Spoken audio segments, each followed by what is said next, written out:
Shalom. Shalom. Puji Tuhan, saudara-saudara, di pagi hari yang indah ini, pagi yang bahagia, pagi yang penuh dengan keberkatan. Kita tahu bahwa kalau kita boleh ada sampai pagi ini semata-mata hanya karena kemurahan Tuhan. Tuhan selalu pelihara kita, Dia selalu jaga kita, Dia bela kita, karena Dia cinta saudara dan saya. Haleluya. Bapak Ibu yang diberkati Tuhan, di pagi ini saya ingin mengajak kita untuk melihat dalam kitab Kisah Para Rasul pasal yang kedua ayat 21, firman Tuhan berkata begini. Mari kita baca bersama-sama, 2, 3. Dan barang siapa yang berseru kepada nama Tuhan akan diselamatkan. Haleluya. Kisah Rasul pasal yang kedua, saudara baca ayat 1 sampai ayat 21. Di sana merupakan sebuah peristiwa Roh Kudus dicurahkan, dan itulah yang kita kenal dengan sebutan Hari Pentakosta. Hari Pentakosta sebenarnya bukan satu hal yang baru, sebab sejak dalam perjanjian lama, di masa orang-orang Yahudi, itu sudah merupakan sebuah perayaan kedua yang terbesar yang dirayakan oleh orang Yahudi.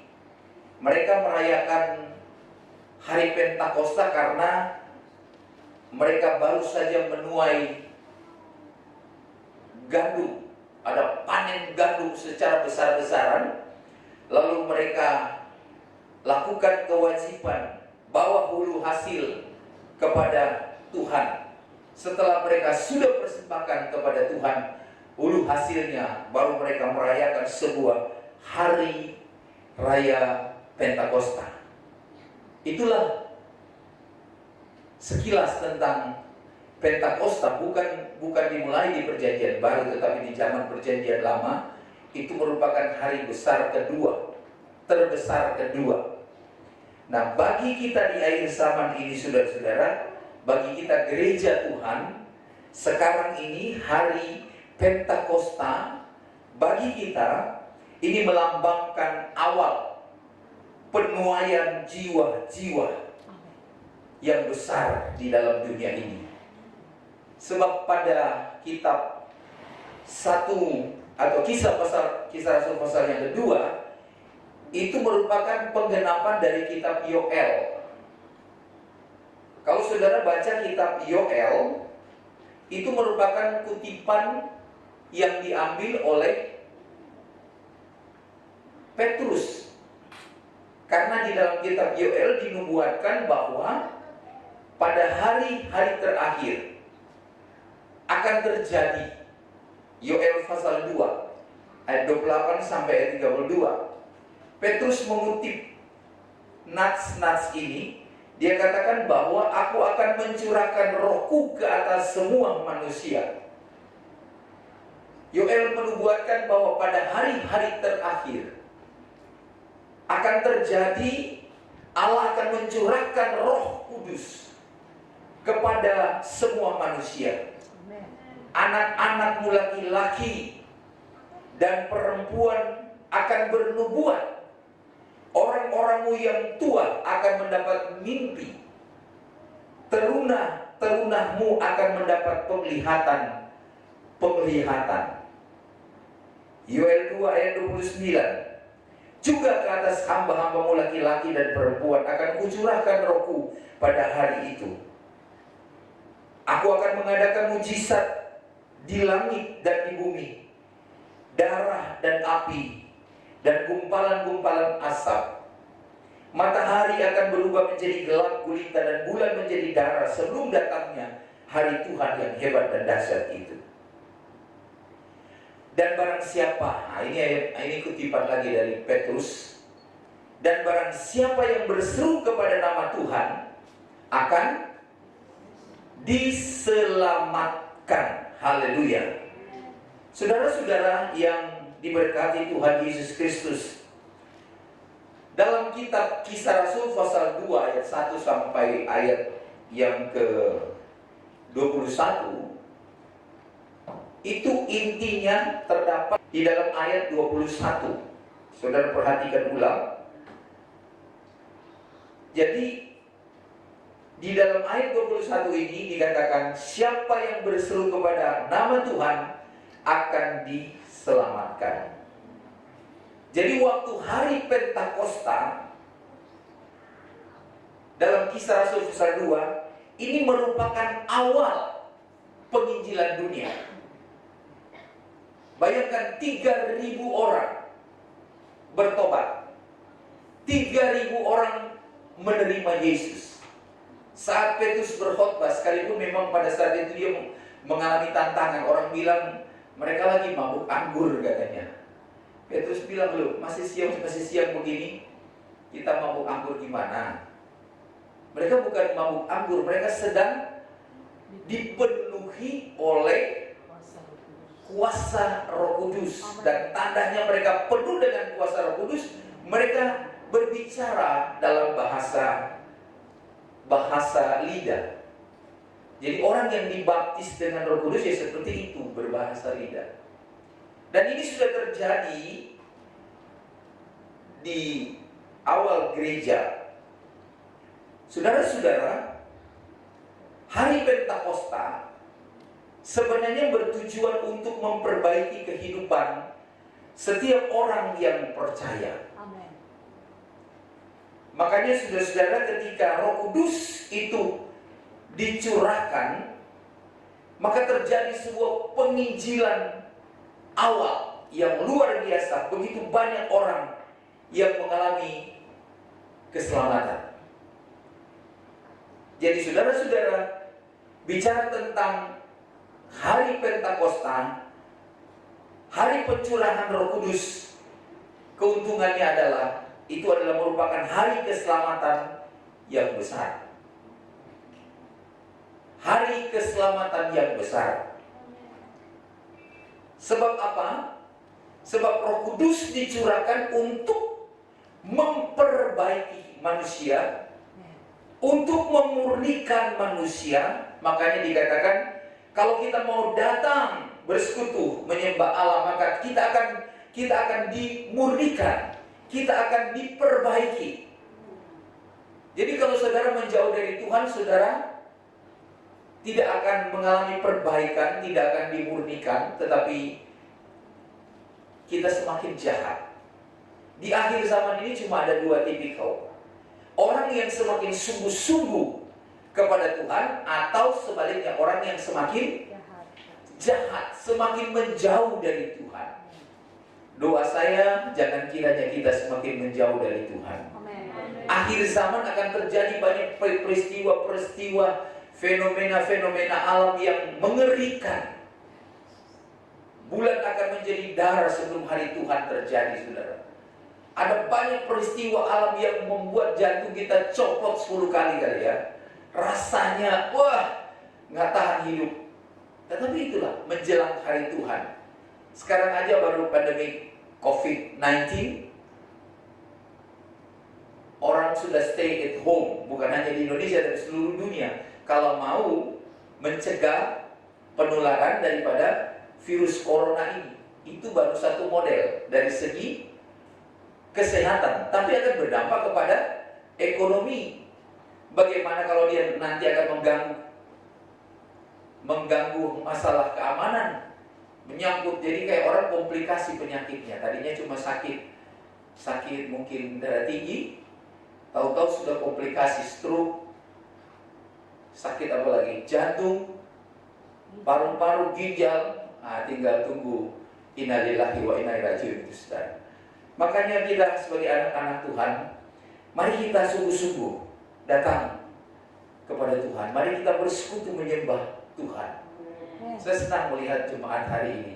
Saya bersuka cita, saya bilang ini bukan soal kolektornya, tapi bagaimana tujuan gereja untuk membawa jiwa-jiwa. semakin bersekutu dengan Tuhan, semakin menyembah Tuhan, semakin dimurnikan oleh Tuhan, semakin kita diperbaiki oleh Tuhan lewat firman-Nya. Kalau saudara punya kipas angin rusak, perlu diservis nggak saudara? Kalau nggak mau diservis, masuk ke mana dia? Gudang atau tong sampah, ya kan? Rice cooker juga sama. Saudara-saudara yang diberkati Tuhan, Simon Petrus dan gereja mula-mula, mereka menggunakan makna perbaikan kehidupan ini untuk karya Allah dalam Tuhan Yesus Kristus yang telah ditinggikan dan kini dengan dicurahkan Roh Kudus.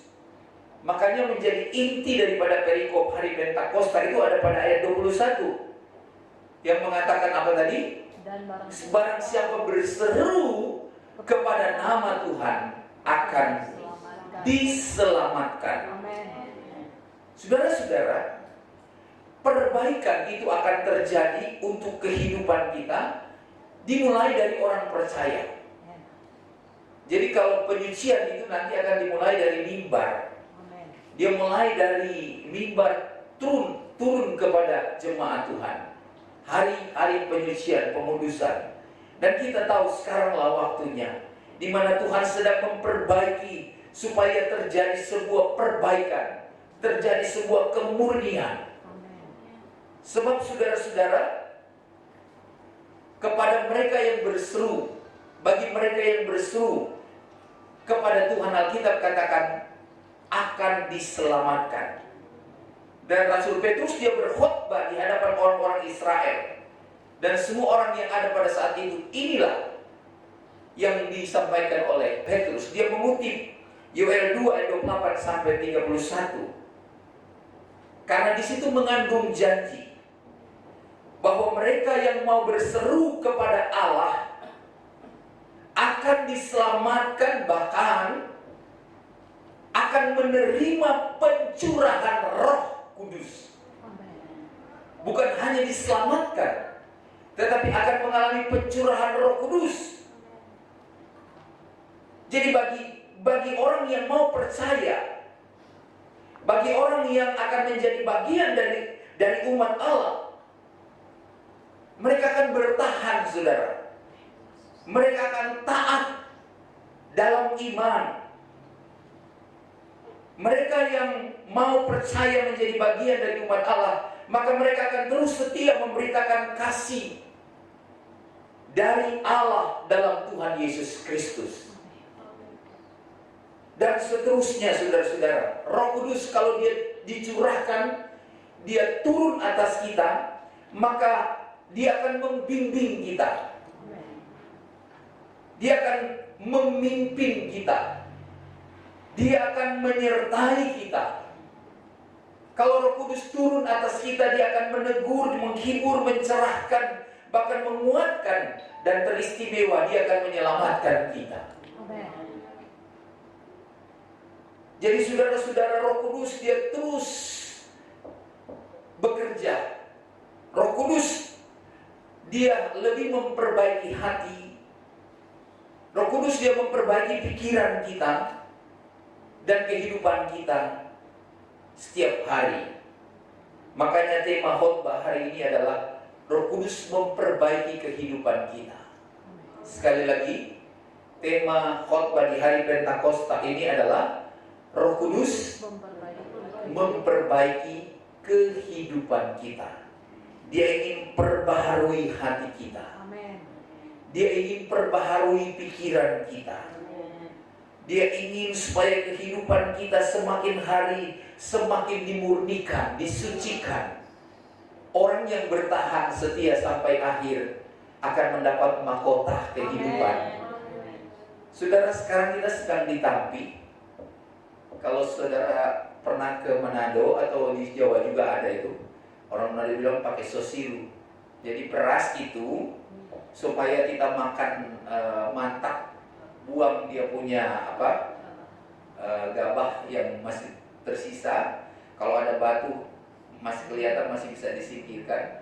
Nah, yang berat-berat ketinggalan, yang ringan Orang Manado bilang tapancar, tapias, terbang, tidak bertahan. Akhir zaman ini saudara, mari kita menjadi orang yang siap dimurnikan. Amin. Kalau ada tantangan saudara, Alkitab sendiri yang berkata bahwa tidak akan melebihi iman yang ada pada kita. Dan percobaan-percobaan itu katanya biasa. Yes. Mari sama-sama katakan biasa. Biasa. Ya, jadi kalau saudara lihat, oh Tuhan Yesus. Tadi kemarin saya nonton di WA sebenarnya, bukan YouTube. Anak kecil orang Manado, dia punya kaki kebeset, terus mau dikasih obat betadine. Sampai Hilda ketawa, ada apa itu Pak? Dia berteriak, semua mati kita, mati kita. Cuma mau taruh obat, dia bilang mati kita, semua mati katanya. Karena pedih sekali, dia bilang mau mati dia. Terus saya lihat, waduh, cuma mau kasih betadine, dia sudah berteriak-teriak, semua mati kita, mati kita.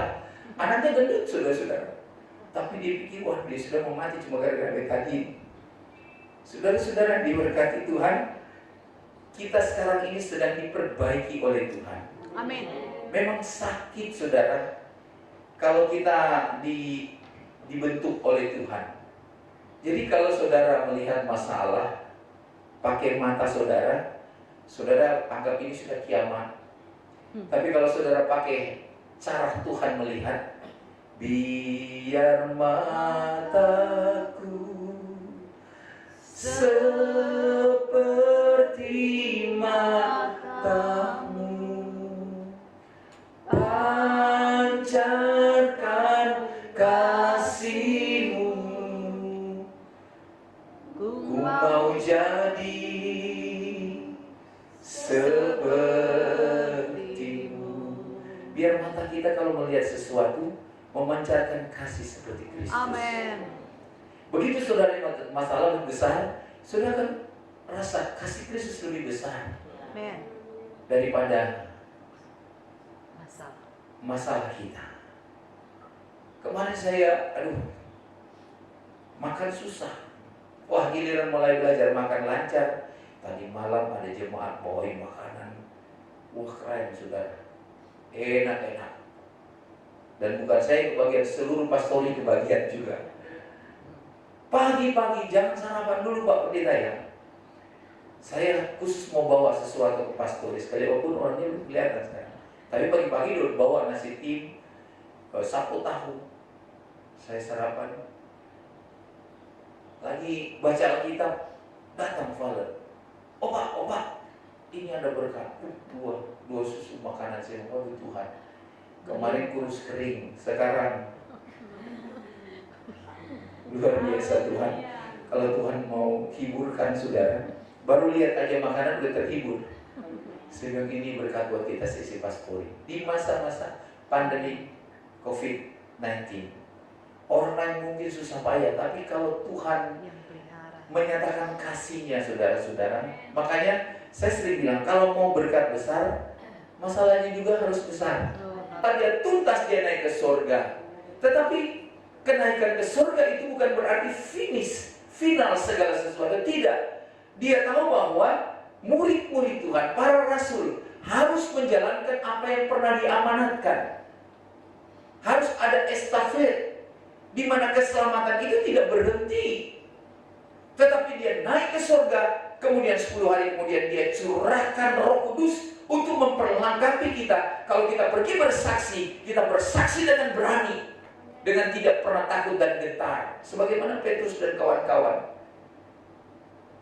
Saudara percaya, sekalipun saudara gagap, kalau Tuhan mau pakai memberitakan Injil, dia bisa rubah gagap menjadi lancar seperti orang pada dia umumnya. Ada orang tidak tahu baca, tapi Tuhan mau pakai orang ini untuk bisa memberitakan Injil. Bagi Tuhan tidak ada masalah saudara. Gak bisa baca, dengan cara Tuhan orang itu bisa memberitakan Injil. Amin.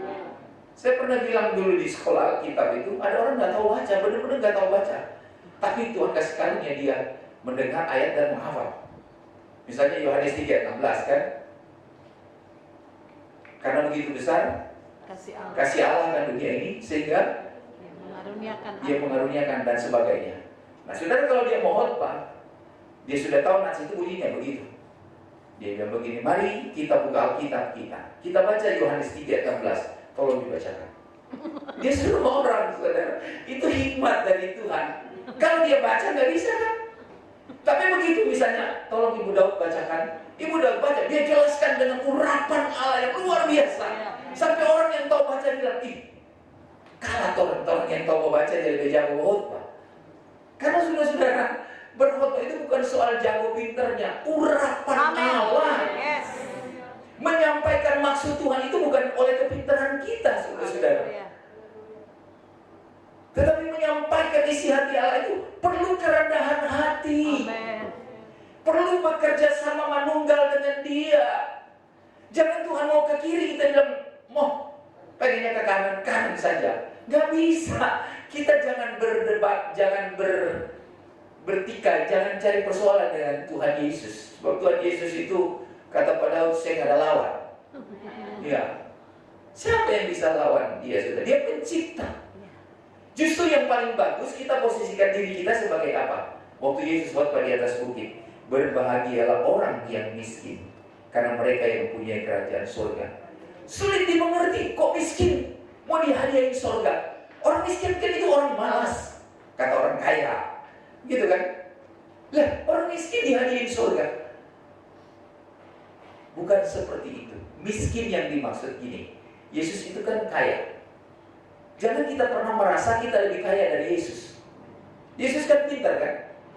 Smart. Jangan pernah merasa saudara lebih pintar daripada Yesus. Artinya saudara punya standar kehidupan harus di bawah Yesus. Jangan merasa, oh, saya hebat. Orang yang merasa miskin, orang miskin itu dia mau beli ini nggak bebas, beli itu nggak bebas, terbatas. Standarnya di bawah gaji minim daerah itu. Miskin. Kalau di TV bilang orang kismin, maksudnya miskin. Lawak-lawak gitu bilang kismin. Orang miskin, dia nggak bebas seperti orang kaya. Apa saja dia bisa beli. Nah artinya, kalau kita memposisikan diri kita di hadapan Tuhan, kita merasa selalu kita ini nggak ada apa-apanya dibanding Yesus. Amen. Karena semua yang kita terima itu cuma merupakan pemberian Tuhan. Amen. Kalau saudara bisa kaya, punya rumah, punya apa saja, saudara-saudara, itu cuma karena kemurahan Tuhan. Amen. Itu anugerah Tuhan. Nggak ada yang bisa kita banggakan, saudara-saudara. Kebanggaan kita, karena Kristus mau pakai kita menjadi alatnya. Bangga kita, saudara-saudara, karena Dia mau menjadikan kita mitranya Allah. Itu kebanggaan kita. Dia mau percayakan satu pekerjaan saja, itu kebanggaan kita, saudara-saudara. Bangga menjadi apa, saudara-saudara? Menjadi rekan kerja Tuhan, menjadi dutanya Tuhan. Kalau saudara jadi duta besar Australia, bangga nggak saudara? Bangga terhadap Indonesia. Tapi kita ini duta-duta surgawi, lebih besar daripada duta Australia, Singapura dan sebagainya. Kita ini rekan kerja Allah, mitra Allah. Berarti Tuhan percaya, amin. Jadilah orang percaya yang Tuhan percaya. Amen. Jadi sudah hari Pentakosta itu adalah hari pencurahan Roh Kudus, merupakan awal penginjilan dunia. Hari Pentakosta merupakan awal penuaian jiwa-jiwa, dan tidak bisa berhenti di situ. Dia mau supaya orang-orang yang percaya diperbaiki, supaya bisa menjadi bagian penggenapan daripada janji Allah yang indah. Terjadi proses penyelamatan bagi dunia. Saudara-saudara, Roh Kudus yang ada di dalam kita, Dia akan terus memastikan itu harus berlangsung terus. Makanya kita harus jaga, saudara-saudara. Kita harus pelihara. Roh Kudus itu harus kita jaga baik-baik. Jangan mendukakan Dia, saudara. Kita harus senantiasa hidup karib, bergaul karib dengan Tuhan. Jangan cuma ada perlu baru kita datang sama Tuhan. Kita sering nyanyi, Roh Kudus, ku perlu Engkau setiap hari. Roh Kudus, Kau pegang tanganku, dan seterusnya. Tuhan akan pakai bukan hanya dalam keluarga saja, saudara-saudara, tapi jauh lebih bagus. Mari kita mulai dari lingkungan, dari Yerusalem, dari lingkungan kita. Kalau Tuhan pakai suami, mari para suami, izinkan Tuhan memperbaiki. Biarkan tangan Tuhan itu membentuk kita bagaikan bejana, siap dibentuk. Kita menjadi bejana di tangan Tuhan. Saudara, Tuhan pernah suruh Yeremia pergi lihat tukang periuk. Dan tukang periuk itu kalau dia sedang membentuk periuk kemudian ada yang retak, maka tukang periuk ini akan menghancurkan ulang. Dia bikin dari baru, daripada sudah kering tapi retak. Itu susah sekali. Makanya kita ini seperti apa? Di tangan Tuhan, bejana di tangan Tuhan. Tuhan sedang membentuk kita, saudara. Jauh lebih bagus, mari kita berserah saja. Seperti lagu sering kita nyanyi, aku berserah. Coba nyanyi. Aku berserah pada Yesus. Pada Yesus, Juru Selamat. Aku berserah. Biar Tuhan membentuk kita. Tangan Tuhan itu sangat-sangat mahir, saudara. Dia ahli. Di dunia ini ada ahli, juru-juru. Juru itu artinya seorang juru itu berarti seorang yang mahir atau pakar, orang istilah sekarang bilang. Misalnya jurumudi berarti mahir mengemudi. Jurusita, wah dia jaksa biasanya itu.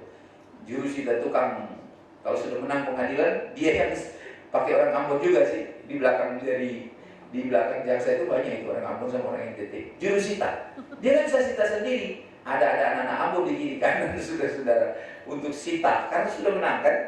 Juru apa lagi? Juru ketik, orang yang ahli mengetik. Juru parkir, dia pinter parkir mobil. Tetapi di dunia ini ada banyak juru mudi, juru parkir, juru ketik, juru bicara. Tapi cuma ada satu yang namanya juru selamat. Amin, saudara. Siapa dia? Yesus. Cuma satu yang namanya juru selamat. Dia ahli, dia mahir menyelamatkan saudara dan saya. Amin. Ibu-ibu jangan marahin suamimu. Kau ini Tuhan Yesus sudah mau datang, kau tidak pernah berubah. Saudara-saudara, kalau dia balik tanya sama saudara, hebatan mana Tuhan Yesus sama baju hitam? Bingung saudara. Sementara film dulu bilang apa? Baju hitam bisa berubah, Tuhan Yesus tidak berubah. Ini saudara-saudara. Ya itulah. Jadi saudara-saudara, ibu-ibu sabar saja. Kalau suami masih mencela dan sebagainya, waktu Tuhan lebih indah dari waktu kita. Haleluya. Amin. Makanya bawa dalam doa. Tiap hari urapan Tuhan turun atas pikiran suami. Perbaiki Tuhan, servis dia punya pikiran, jangan tiap hari ngoceh melulu. Benar. Apa yang kita minta diberi. Amin, saudara. Amin. Sebaliknya suami bilang, Tuhan ini mulut istriku Tuhan. Bukan bilang sumpel, bukan. Tuhan perbaiki servis Tuhan. Supaya kalau dia bicara, aku baru setengah meter, dia 10 mil. Udah berkilo-kilometer, stres aku. Saudara-saudara yang diberkati Tuhan, mari kita sama-sama izinkan Tuhan memperbaiki hidup kita. Karena kalau kita diperbaiki Tuhan, kita akan menjadi dibetulkan. Amin. Hidup kita semakin terarah, semakin jelas. Haleluya, saudara. Jadi kita punya keluarga. Pertama kita dulu yang dipengaruhi oleh Roh Kudus, dan Roh Kudus tinggal di dalam kita. Baru di situ Roh Kudus mulai memperbaiki hal-hal yang perlu diperbaiki. Yang kaki gatal, yang tukang jalan, saudara, ini musim corona saja kaki gatal, apalagi kalau tidak musim corona. Wah, lebih parah lagi saudara-saudara. Bagus juga ini corona. Jadi yang susah dibilangin bertobat nggak bertobat, sekarang waktunya mereka bertobat. Bertobatnya apa? Memang nggak bisa keluar, biar ada duit, mau ditutup, ya kan? Jadi betul-betul yang kaki gatal ini saudara-saudara, virus corona ada andil membuat mereka bertobat. Mudah-mudahan jangan dia balas dendam setelah selesai ini. Saudara, dari pagi sampai malam nggak kelihatan di rumah karena apa? Lagi gatal. Makin gatal kakinya saudara-saudara. Kita berdoa. Kita berdoa supaya Roh Kudus semakin indah dia bekerja di dalam kita. Jadi dia mau pakai kita karena sudah diperbaiki, ya sudah bisa memperbaiki, mempengaruhi keluarga, Nggak usah banyak ngomong, terlalu maunya seperti mobil itu, mobil kecil di tikungan langsung belok. Ini seperti kontainer, saudara. Jangan langsung ditarik setirnya. Biar dia ikut tikungan yang ada. Biar waktunya Tuhan yang bekerja, saudara. Amin. Yang penting kita responi. Yes. Kita bekerja menunggal dengan Tuhan. Semua akan indah pada waktunya. Amen. Almarhum Pendeta Yelu ada punya lagu hebat. Dia bilang apa? Indah rencanamu Tuhan di dalam hidupku.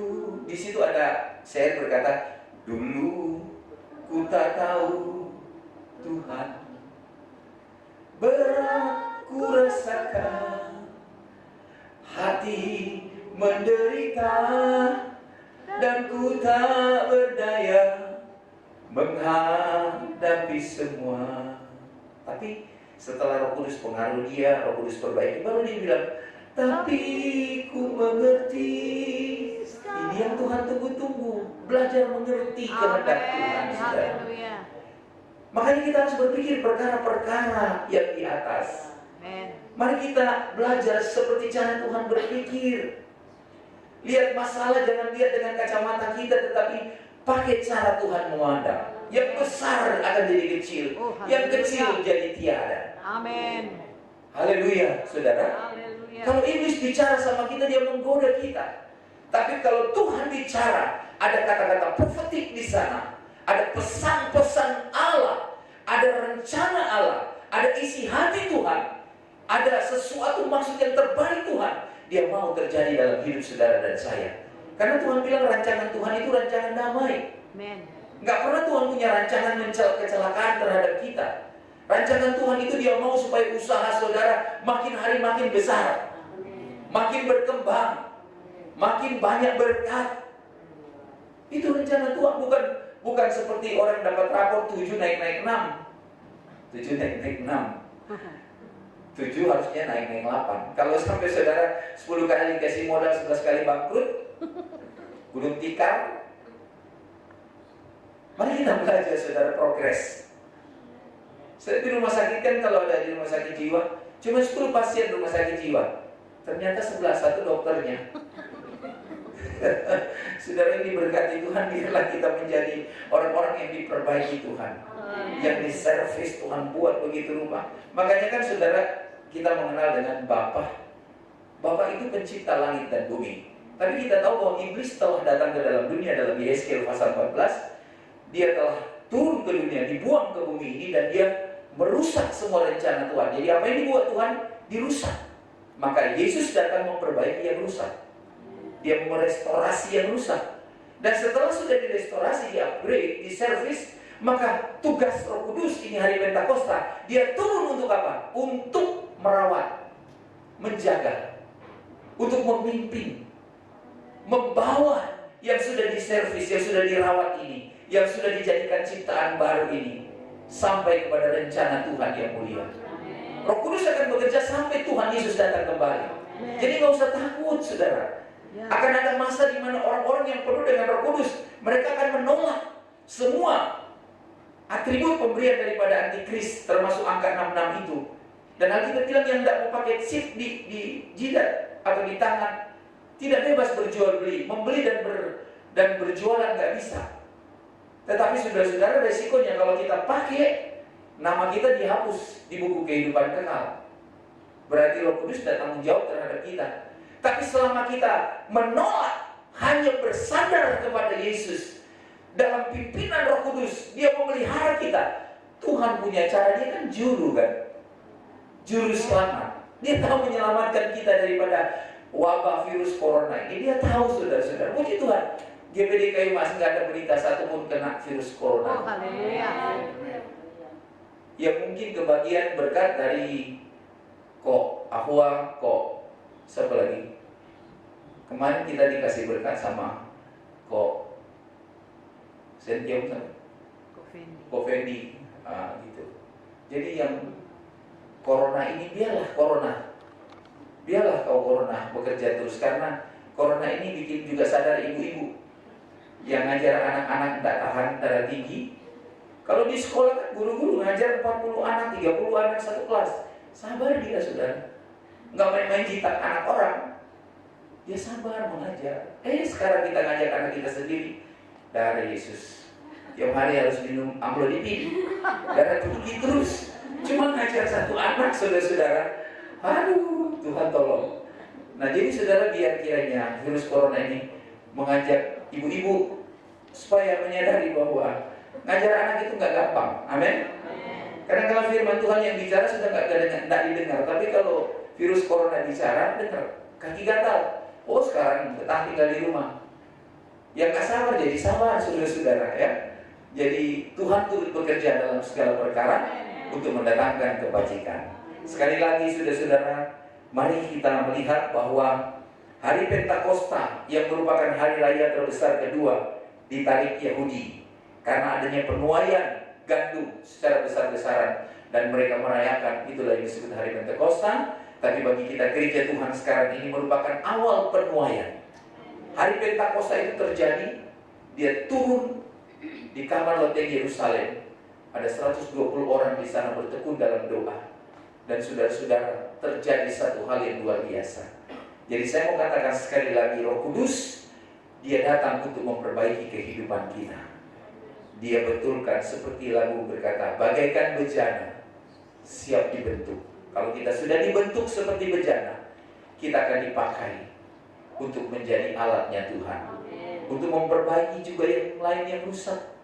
Keluarga kita, lingkungan kita, bahkan di kantor kita, di tempat bisnis kita, dimanapun kita berada.